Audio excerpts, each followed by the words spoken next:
안녕하세요. 네, 반갑습니다. 오늘은 요한복음 1장 1절에서 18절을 함께 보겠습니다. 성경 말씀 요한복음 1장 1절에 18절 신약 성경 141페이지 정도에 있습니다. 제가 읽어드리도록 하겠습니다. 태초에 말씀이 계시니라. 이 말씀이 하나님과 함께 계셨으니 이 말씀은 곧 하나님이시니라. 그가 태초에 하나님과 함께 계셨고 만물이 그로 말미암아 지은 바 되었으니 지은 것이 하나도 그가 없이는 된 것이 없느니라. 그 안에 생명이 있었으니 이 생명은 사람들의 빛이라. 빛이 어둠에 비치되 어둠이 깨닫지 못하더라. 하나님께로부터 보내심을 받은 사람이 있으니 그의 이름은 요한이라. 그가 증언하러 왔으니 곧 빛에 대하여 증언하고 모든 사람이 자기로 말미암아 믿게 하려 함이라. 그는 이 빛이 아니요 이 빛에 대하여 증언하러 온 자라. 참빛 곧 세상에 와서 각 사람에게 비추는 빛이 있었나니 그가 세상에 계셨으며 세상은 그로 말미암아 지은 바 되었으되 세상이 그를 알지 못하였고 자기 땅이 오매 자기 백성이 영접하지 아니하였으나 영접하는 자 곧 그 이름을 믿는 자들에게는 하나님의 자녀가 되는 권세를 주셨으니 이는 혈통으로나 육정으로나 사람의 뜻으로 나지 아니하고 오직 하나님께로부터 난 자들이니라. 말씀이 육신이 되어 우리 가운데 거하심에 우리가 그의 영광을 보니 아버지의 독생자의 영광이요 은혜와 진리가 충만하더라. 요한이 그에 대하여 증언하여 외쳐 이르되 내가 전에 말하기를 내 뒤에 오시는 이가 나보다 앞선 것은 나보다 먼저 계심이라 한 것이 이 사람을 가리킴이라 하니라. 우리가 다 그의 충만한 데서 받으니 은혜 위에 은혜로라. 율법은 모세로 말미암아 주어진 것이요 은혜와 진리는 예수 그리스도로 말미암아 온 것이니라. 본래 하나님을 본 사람이 없으되 아버지 품속에 있는 독생하신 하나님이 나타내셨느니라. 요한복음을 우리가 계속해서 공부하게 될 것입니다. 요한복음은 사도 요한, 지금 이제 여기 요한복음 처음 보면은 요한이라는 사람이 등장을 하긴 하는데 이 요한은 침례 요한, 세례 요한이라고 하는 그 예수님의 친척 되시는 이스라엘의 마지막 선지자로도 일컫는 요한이고 이 글을 쓴 요한, 그러니까 이 요한복음의 요한은 예수님의 그 제자 중에 한 명인 요한입니다. 요한은 거의 100세까지 산 것으로 이야기가 이제 전해지고 있습니다. 그 요한의 가장 마지막 시기에 이 유언과도 같이 남긴 복음서가 바로 요한복음입니다. 한번 생각을 해보시면 좋겠어요. 최근에 이제 참 가슴 아픈 일이 있었는데 우리 교회의 성도로서 비슷한 생각을 가지셨던 분들도 계실 것 같은데 이 연말하고 연초 사이에 이 우리의 뭐라고 해야 되죠? 어르신이고 선배님이신 그런 형제님 두 분이 이렇게 소천을 하셨습니다. 교회에 굉장히 많은 그 가르침을 주셨고 또 리더로서 이렇게 섬기셨던 두 분이 소천을 하셨는데 그분들을 보면서 좀 이렇게 많은 생각들을 하게 되었어요. 왜냐하면은 그분의 자제분들이 저랑 함께 동역했던 분도 계시고 또 저랑 같은 나이에 이제 친한 친구도 있기 때문에 이제 우리 아버지들의 삶을 한번 생각을 해보는 계기가 되었었습니다. 참 어려운 시기에 여러 가지 박해를 받으면서 이 교회를 세우셨고 또 교회가 건강하게 하나님을 잘 섬길 수 있도록 노력을 하셨던 분들이구나. 그들에게 참 고마움을 가져야 되겠다라는 것과 그분들이 가장 그 사역의 말기에 가장 원하는 것이 무엇이었을까라고 생각했을 때 그들이 일평생을 바쳤던 이 교회가 그리고 그 교회에 속한 모든 성도들이 주님 안에서 이렇게 잘 살아가고 또 하나님의 명령을 받들어서 지금까지 해왔던 그 교회의 일들을 그리고 하나님의 사역을 계속해서 진행하는 것이 아닐까, 그것이 가장 원하는 것이 아닐까라는 생각을 하게 됩니다. 그런 것들을 우리가 어디서도 발견할 수 있냐면 성경을 통해서도 발견할 수가 있습니다. 사도 바울의 유언과 같은 디모데 전후서를 본다든지 그리고 이 요한의 유언과 같은 이런 요한복음이나 또 요한의 서신서를 본다든지 또 복음서에서 이제 비추고 있는 예수님의 마지막 말씀들 그리고 제자들과 함께 했던 그런 시간들을 본다면은 이분들 모두가 앞으로 교회가 그리고 하나님 믿는 사람들이 어떻게 살아갈지에 대해서 굉장히 많은 고민들을 하고 거기에 필요한 그런 삶에 필요한 그런 말씀들을 주고 가셨다라는 것을 이제 보게 되는 것이죠. 그래서 이 요한복음은 요한의 유언과도 같고, 그럼 요한이 무엇을 남겨야 될까요? 그가 가지고 있었던 그 신앙의 가장 중요한 부분, 복음의 가장 중요한 부분, 그 부분을 교회에 전달을 하고 갔을 것입니다. 그래서 요한복음의 구성을 자세히 보시면은 이 요한복음은 예수님이 어떤 분이신지 대해서 굉장히 잘 짜여진 하나의 그 문학 작품으로서 우리에게 전달이 되고 있습니다. 그러니까 굉장히 기교가 뛰어난 문학 작품이에요. 왜 그렇게 썼을까요? 누구나 읽고 처음부터 끝까지 단숨에 읽고 예수님이 어떤 분이고 내가 믿는 믿음이 무엇이고 또 예수님이 우리에게 무엇을 원하시는지를 바로 알 수 있도록 하기 위한 책이에요. 그래서 사실 이 요한복음을 읽는 가장 좋은 방법은 요한복음 1장부터 21장까지 그냥 한 번에 쭉 읽으시는 게 가장 좋습니다. 꼭 한 번 정도 이렇게 읽어보시기를 권하고, 이제 사실 이제 개역개정 성경도 많이 바뀌었다고는 하지만 좀 읽기 어려운 부분들이 많이 있을 수 있거든요. 그러면 이제 요즘은 인터넷에 찾아보면 우리말 성경이라든지 쉬운 말 성경 같은 것들이 있는데 좀 더 한 번에 읽기가 편하실 것입니다. 그래서 한번 읽어보시면 좋아요. 이게 왜 문학적으로 완성된 작품이라고 이야기를 하냐면은 요한복음 1장 1절에 18절, 오늘 우리가 본 말씀이 전체 이 요한복음의 서론에 해당하는 부분이에요. 머릿말이라고 하죠. 영어로는 이제 프롤로그라고 이야기를 합니다. 앞으로 있을 이야기에 대해서 굉장히 축약적으로 이제 우리에게 이런 이야기를 할 거다라는 걸 제시를 해주고 있는 거예요. 머릿말이 있으면 또 무슨 말이 있을까요? 그렇죠? 끝맺은 말이 있겠죠. 그렇죠? 에필로그가 있어요. 그래서 20장까지 예수님의 죽음과 부활을 쭉 이야기를 한 다음에 21장은 에필로그로서 또 에필로그의 형식을 빌어서 들어가 있습니다. 그러니까 그 고대의 문학의 어떤 작품들, 어느 유명한 작품들만큼이나 굉장히 잘 짜여진 문학 작품처럼 만들어져 있고, 물론 이게 이제 픽션이 아니라 넌픽션이죠. 그러니까 지어낸 이야기가 아니라 실제 있었던 이야기들, 예수님이 하셨던 말씀들을 구성을 해서 넣을 때에 잘 짜서 이렇게 사람들이 읽기 좋게, 또 누구나 읽을 수 있게, 또 읽었을 때 이 정말 그 예수님이 어떤 분이신지를 쉽고 명확하게 알 수 있도록 이렇게 쓴 글이라는 거죠. 그걸 왜 이런 유언을 요한은 남겨야 됐을까요? 사실 이제 그 당시 요한이 사역하던 당시에는 이 로마의 핍박이 굉장히 극심했던 시기와 계속해서 유대인들로부터도 이제 그리스도인들이 외면을 받던 그런 시기였습니다. 그러니까 복음을 전하다가 친구나 가족과 멀어진 사람들도 있었을 것이고, 그리고 신앙과 믿음을 지키기 위해서 자신의 일터, 직업을 잃는 그런 사람들도 있었을 것이고, 또 그 공동체에서 소외된 사람들도 있었겠죠. 그리고 직업이 없고 복음을 전하면 당연히 따라오는 것은 가난과 고난이 있을 수가 있습니다. 그럼 궁핍한 속에서 예수님을 섬기는 그런 사람들도 많이 있었을 것입니다. 그리고 어떤 사람들은 요한도 마찬가지지만 가장 친했던 친구, 가족들을 먼저 떠나보내고 슬픔 속에서 또 한 걸음 한 걸음 나아가야 되는 그런 사람들도 많이 있었을 것입니다. 근데 이렇게 이야기를 하고 나니까 어떻습니까? 그 당시에만 그런가요? 제가 조금 전에 이야기했던 그런 사람들 여전히 우리들이지 않습니까? 그렇죠. 그러니까 이 세상에서 교회가 그리고 성도님들이 살아가는 데 있어서 사실 어쩔 수 없이 따라오는 것들은 그런 고난과 궁핍과 외로움과 핍박, 이런 것들이 우리 삶에 계속해서 있게 됩니다.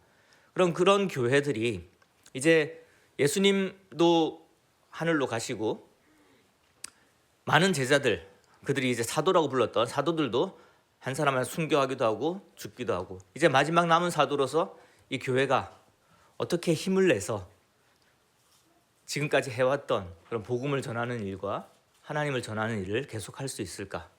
한 사람 한 사람에게 예수님이 어떤 분이신지를 알려줘서 그들에게 힘을 줘야 되겠다, 그런 생각으로 썼던 것임을 우리는 발견할 수가 있습니다. 근데 그 말씀들이 여전히 우리들에게도 꼭 필요한 말씀이 된 것이죠. 이 시대를 살아가는 모든 그리스도인들에게 필요한 말씀이 된 것입니다. 우리 말씀 내용을 조금 보시면은 이 1절부터 18절까지는 머릿말이기도 하고 서시이기도 합니다. 시의 형태를 취하고 있습니다. 이 요한이 글을 쓰면서 이 서론은 사람들이 읽을 때 정말 계속해서 자주 읽을 수 있으면 좋겠다라는 생각을 한 거예요. 우리 성도님들도 비슷한 경험을 하실 텐데 소설을 100번, 200번 읽는 경우는 그렇게 많지 않죠. 어떻습니까? 그런데 시는 어때요? 자기가 좋아하는 시가 있으면은 외우기도 하고 항상 보기도 하고 가끔 생각날 때 찾아보면서 그것을 읽기도 합니다. 그래서 어떠한 내용을 시의 형식을 빌어서 썼다라는 것은 굉장히 이 내용은, 이 이야기는 내가 소중하게 가지고 있는 것만큼 이걸 읽는 사람도 소중하게 가지고 있었으면 좋겠다라는 마음이 드러나는 거예요. 왜 요한복음 1장 1절에 18절까지를 시라고 이야기를 하냐면 그 시적 형식 때문에 그렇습니다. 이걸 우리가 조금 발견하기 위해서 먼저 그 전에 나와 있는 시의 형식을 한번 좀 찾아보면 좋겠는데 창세기 1장을 한번 보도록 하겠습니다. 1장 14절에서 18절입니다. 이게 우리가 가장 이제 좀 가시적으로 알 수 있는 그 당시 이제 고대 근동의 시의 형태를 이제 보여드리기 위해서 제가 예를 드는 것입니다. 14절에서 18절의 이 내용을 보시면은 이제 하나님이 창조하시는 장면인데 여기 이제 시의 형식을 빌어서 쓰고 있거든요. 근데 히브리 시에 가장 이제 많이 등장하는 형태 중에 하나가 뭐냐면 대칭 구조예요. 대칭 구조라는 건 뭐냐면은 가운데를 중심으로 해서 이제 대칭이 되어 있다라는 거예요. 그러니까 A로 시작하고 B로 시작하고 C까지 간 다음에 그다음에 B 다시가 나오고 A 다시가 나오는 거야. 그러니까 제일 첫 구절과 마지막 구절이 대칭, 두 번째 구절과 끝에서 두 번째 구절이 대칭, 그리고 가운데가 이제 핵심 주제 이렇게 되는 겁니다. 그렇게 보시니까 어떻습니까? 14절하고 18절하고 어때요? 같죠? 광명체들이 그렇죠? 낮과 밤을 나뉘게 한다. 빛과 어둠을 나뉘게 한다. 찾으셨습니까? 네. 그 다음에 15절과 17절을 보시면은 하나님이 그 하늘에 광명체들 둬서 땅을 비추게 했다라는 내용이 나오죠. 이게 어떻게 해서 가능하게 된 거죠? 16절이 이제 주제인 거예요. 하나님이 두 큰 광명체를 만드셨다. 이렇게 주제가 되는 거예요. 이런 형태를 한번 보시고 이제 요한복음을 한번 보시면 좋을 것 같습니다. 요한복음을 보시면은 그 1절에 보시면은 이 말씀은 곧 하나님이시니라 그가 태초에 하나님과 함께 계셨고라고 말씀하고 있습니다. 우리가 잘 알고 있는 선언적인 예수님에 대한 말씀입니다. 예수님은 하나님이시다라는 말씀이죠. 예수님은 곧 하나님이시다. 그런데 예수님이 하나님이시라는 건 무슨 의미가 있습니까? 예수님은 이 땅에 육신으로 오신 분이에요. 성육신이라고 이야기를 하죠. 그러면 보이지 않는, 우리가 감히 쳐다볼 수 없고 가까이 할 수도 없었던 하나님을 우리는 볼 수 있게 된, 그러니까 보이는 하나님이시라는 의미가 되는 거예요. 그것이 우리가 18절에서 보게 되는 본래 하나님을 본 사람이 없으되 아버지 품속에 있는 독생하신 하나님이 나타내셨느니라. 여기서도 예수님을 독생하신 하나님이라고 표현을 하고 있습니다. 예수님이 하나님이시라는 거예요. 그리고 그 예수님이 함께 하나님과 함께 계셔서 이 세상을 창조하셨다라고 1절에서 말씀하고 계세요. 그러면 우리가 믿는 예수님은 누구라는 이야기죠? 창조주라는 이야기입니다. 창조주. 3절에 가서 보시면은 만물이 그로 말미암아 지은 바 되었다라고 말씀하고 계십니다. 만물이 그로 말미암아 지은 바 되었다. 모든 만물이, 우리를 포함해서 모든 만물이 예수님으로부터, 여기서 그는 말씀이신 예수님을 이야기하는 겁니다. 예수님으로부터 말미암아 나왔다라는 것입니다. 이 모든 세상이요. 그럼 예수님 안에는 뭐가 있는 거예요? 모든 것이 있는 거예요. 예수님부터 모든 것이 나왔기 때문에. 17절을 보겠습니다. 대칭 구절을 지금 보고 계시는 거예요. 율법은 모세로 말미암아 주어진 것이지만 무엇은요? 은혜와 진리는 예수 그리스도로 말미암아. 우리가 누리는 모든 은혜와 우리의 모든 이 세상의 모든 진리가 어디로부터 나온다고요? 예수 그리스도로 말미암아. 그러니까 모든 것이 예수님으로부터 나온다라는 것입니다. 첫 번째, 예수님이 뭐라고요? 예수님이 하나님이시다, 창조주이시다. 예수님이 어떤 분이신지 말씀하셨죠. 그렇죠? 예수님의 능력을 이야기하는 거예요. 예수님의 능력은 모든 것을 창조하시는 능력이 있는 분이고 모든 것이 예수님으로부터 말미암아 되는 것이다. 우리도 그렇고 우리가 누리는 모든 것들이 그렇게 말씀을 하고 계시는 거예요. 그 다음에 4절에 보시면 그 안에 생명이 있었으니 그 생명은 사람들의 빛이라. 예수님 안에 생명이 있다. 그런 말씀입니다. 여기에 대칭 구절은 16절입니다. 우리가 다 그의 충만한 데서 받으니 은혜 위에 은혜를 더라. 예수님 안에 우리를 살아게 하게 하는 모든 것들이 들어있다라고 말씀을 하고 계십니다. 그리고 이제 그 6절에서 8절까지가 누구에 대한 이야기죠? 세례 요한에 대한 이야기입니다. 세례 요한은 이 빛으로 이 땅에 오신 예수님을 전하러 온 사람이다라고 이야기를 하고 있고요. 거기에 이제 대칭되는 게 이제는 찾으시겠죠. 15절 말씀이 이제 거기에 대칭되고 있는 거예요. 그렇게 하나씩 대칭되는 구절들을 보다 보니까 이제 가운데 우리는 이 주제를 접하게 됩니다. 11절에 보시면은 그 전에 9절을 보겠습니다. 9절에 보시면 참빛 곧 세상에 와서 각 사람에게 비추는 빛이 있었나니 그가 세상에 계셨으며 세상은 그로 말미암아 지은 바 되었을 때 세상이 그를 알지 못하였고. 참빛 생명이라고 그랬잖아요. 빛이 생명이라고 그랬어요. 생명이 어둠에 비쳤어요. 어둠은 무엇입니까? 생명에 반대되는 개념이니까 죽음이죠. 그 어둠 속에 거하는 사람들은 어떤 사람들을 이야기하는 거죠? 죽음이 왜 왔습니까?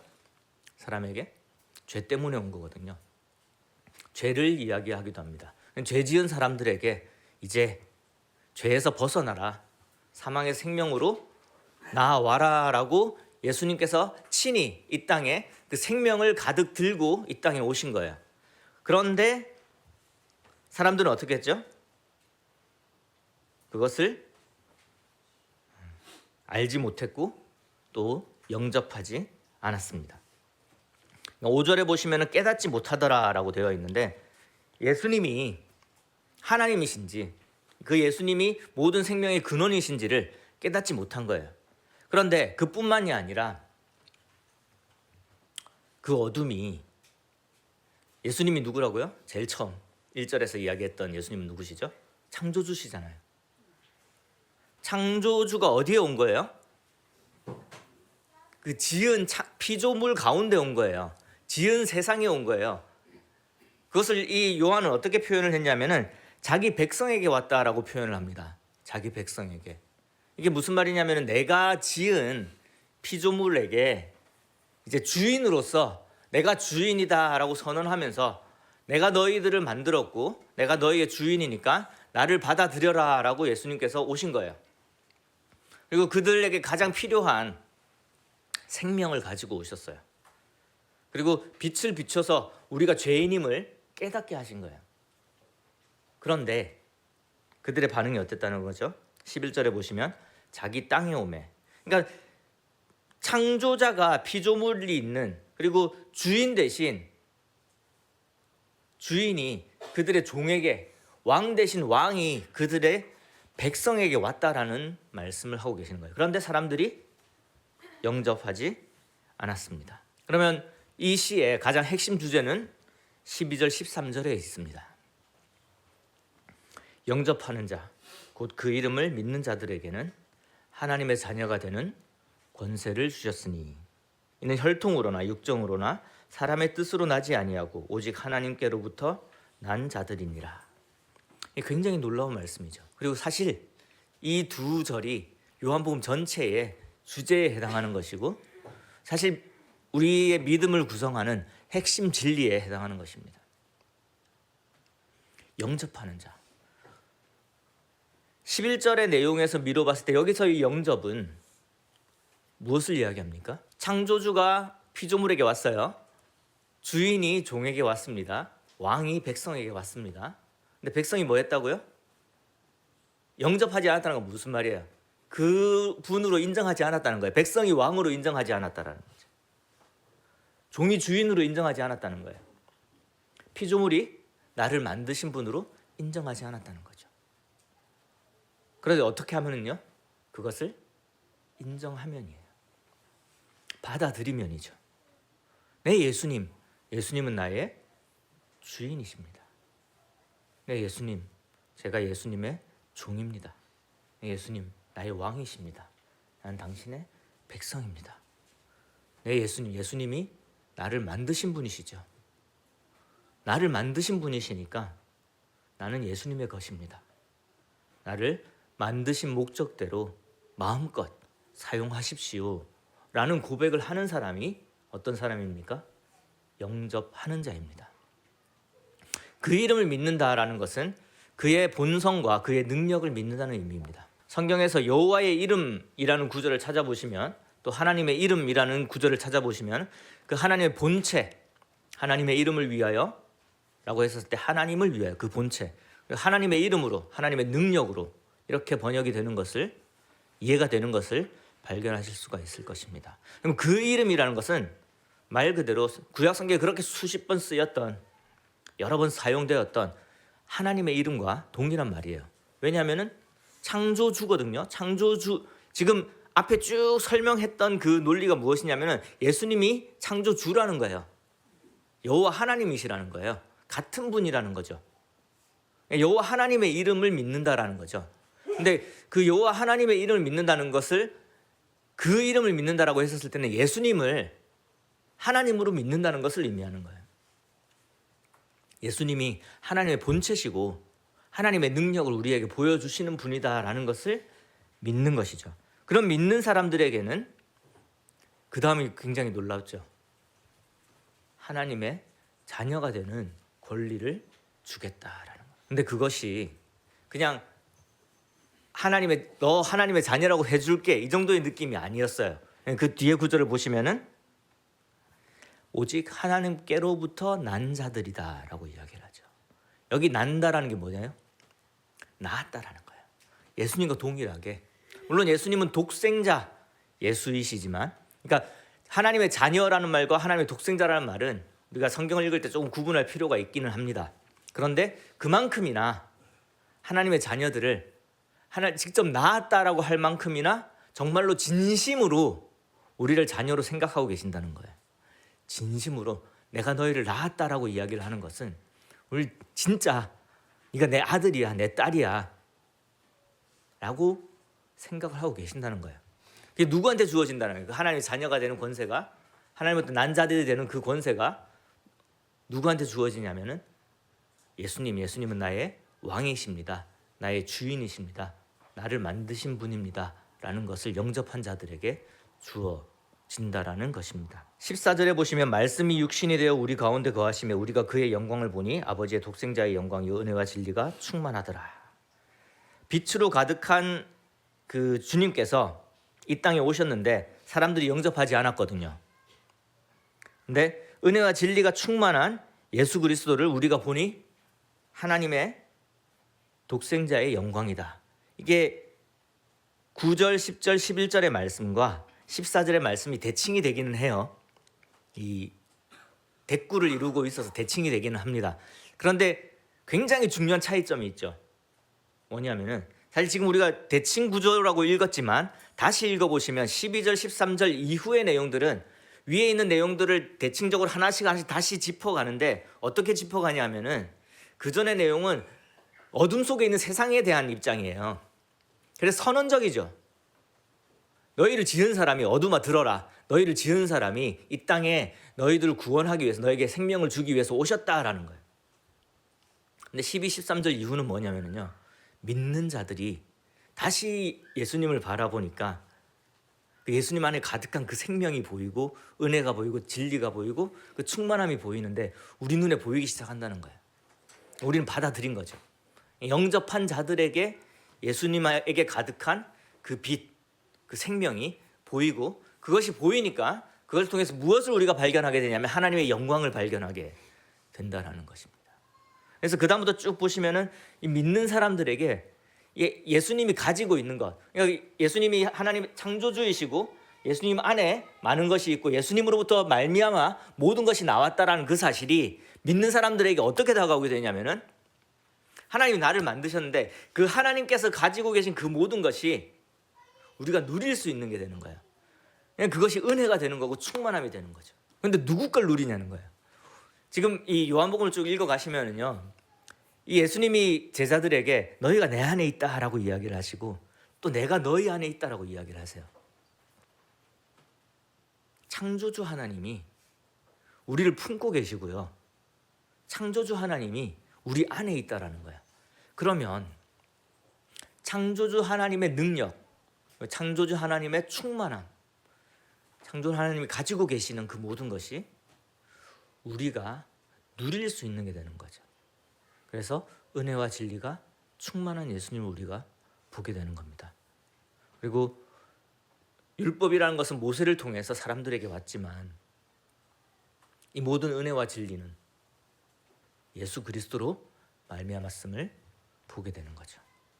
그러니 우리가 보는 이 예수 그리스도는, 요한이 봤던 그 예수 그리스도는 그 놀라운 영광의 하나님의 본체이셨던 것이고, 그것이 요한에게는 너무나 큰 힘이었고 원동력이었던 것입니다. 사실 삶을 살아가는 것이 얼마나 힘듭니까? 이때 사람들도 어려움을 겪었어요. 그리고 그 당시 교회들이 다 이렇게 열심히 살아가려는 그 마음은 있지만 그 드러나는 모습들이 그러지 못했었어요. 요한계시록을 보시면은 여러 교회들의 모습들이 나옵니다. 근데 그 교회의 모습들을 조금씩 보면은 우리의 모습들과 비슷해요. 정말 연약함에 처해 있기도 하고, 궁핍함에 처해 있기도 하고, 슬픔 속에 잠겨 있기도 합니다. 사실 그 순간순간이 우리의 기억 속에도 남아 있고 지금 진행되고 있는 경우도 있습니다. 어제 이제 우리 소그룹 모임이라고 하죠. 예전 같으면 이제 가정 집회라고 할 텐데, 우리 성도님들의 이야기를, 살아온 이야기들을 듣는 기회가 있었는데 다 아픔이 있어요. 예수님에 대한 열심이 있는 만큼 그로 인해 겪게 되는 여러 가지 어려움들도 함께 있습니다. 그런데 우리가 어떻게 예수님의 복음을 전하고 교회로 모이고 살아갈 수 있을까요? 예수님에게 답이 있는 거예요. 우리 안에 있는 예수님이 창조주 예수님이에요. 우리가 믿는 예수님이 창조주라는 거예요. 이건 우리에게 굉장히 큰 힘을 줄 거라고 저는 확신하고 있습니다. 물론 또 다른 한편으로는 그렇기 때문에 창조주 예수님이 나에게 하신 말씀은 그것은 선택적으로 우리가 순종할 말씀이 아니라는 것도 알게 되죠. 근데 그 전에 우리 성도님들 이 시간을 통해서 우리가 예수님을 믿음으로, 예수님이 나의 주인임을 인정함으로 인해서 우리가 받게 되는 그 엄청난 은혜와 사랑과 충만함을 우리가 다시 한번 생각하는 시간이 되었으면 좋겠습니다. 정말 놀랍지 않습니까? 어떠한 어려움이 있더라도 이 한 가지 사실, 이 세상을 만드신 분께서, 모든 생명을 탄생시키신 분께서, 이 세상의 주인께서 그 예수님을 주인으로 모신 모든 자들에게 하나님의 아들, 딸이 되는 권리를 주셨고, 그래서 예수님이 가지고 있는, 하나님이 가지고 계시는 그 모든 것을, 그 모든 자원을 마음껏 이 땅에서 누릴 수 있도록 하셨다라는 사실이에요. 이 사실을 생각하시면서 정말 이 시대의 어른이었던 요한이 교회에게 이 이야기를 하고 싶었구나, 그래서 힘을 주고 싶었구나, 그래서 담대하게, 예수님이 함께 하시니까 담대하게 우리의 신앙생활을 계속해서 해나가고 복음을 계속해서 전하고, 어려움 속에서도, 고난 속에서도, 환난 속에서도 이길 수 있는 중요한 진리를 우리에게 제공해 주고 싶구나. 그래서 오늘 서론뿐만이 아니라 꼭 한번 요한복음을 전체를 읽어보시면서 예수님이 이런 분이셨다니 정말 감사합니다. 제가 그것을 충분히 누리면서 살아가겠습니다라는 고백을 드릴 수 있으면 좋겠습니다. 잠시 눈을 감으시고 오늘 말씀을 통해서 새롭게 또는 다시 한번 깨닫게 된 주님의 어떠하심을, 우리 예수님의 어떠하심을 생각하시면서 감사합니다라는 그 감사의 고백을 개인적으로 드리시기 바랍니다. 개인적으로 기도를 하시고 한 1, 2분 후에 사회자님 나오셔서 만찬 예배 시작하도록 하겠습니다.